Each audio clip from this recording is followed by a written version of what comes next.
I'm not a poet, and most of you know it. I'm a playwright and an actor, and I've got a gallery now for my art that I'll tell you about if you're interested when we're done here.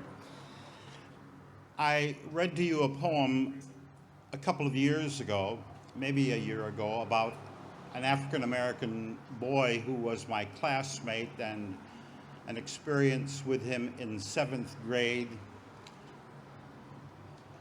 In church, we all admired the captain of the ushers, who was our 7th grade teacher, and his first name was Lee, as is my first name. And when he marched down the aisle with the ushers, he led them. They were all in lockstep, not sauntering in casually. They walked in, they marched in, and he was always dressed the best. He always had on a suit, never a sport coat, always a tie with always a white shirt that just seemed to glow, that was whiter than white.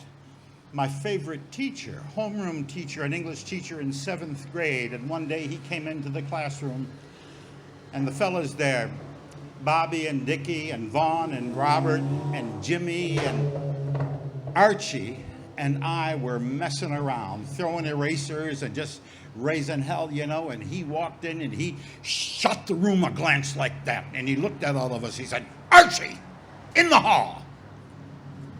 And Archie, my 7th grade classmate, the only black boy in the school, went into the hall, where he remained there for about a minute and a half with my favorite teacher, with his shirts whiter than white. And when Archie came back in, the whites of his eyes were pink and streaming tears down his cheeks, and there were visible lines like this across his face, where my favorite teacher had taken his key ring and whipped it across his face like that.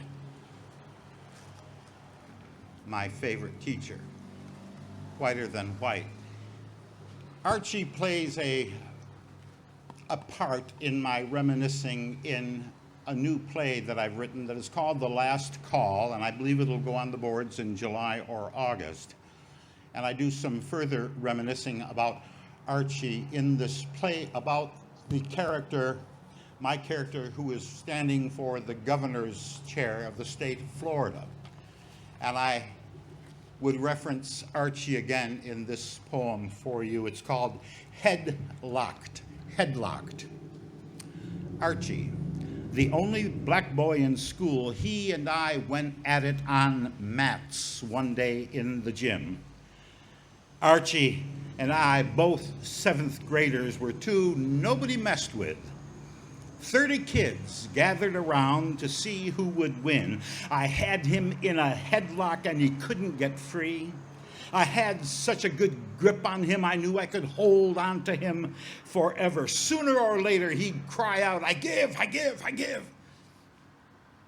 I could have held on forever, but his body odor was so bad, strong, awful, awful strong. I couldn't take it, and I let him go.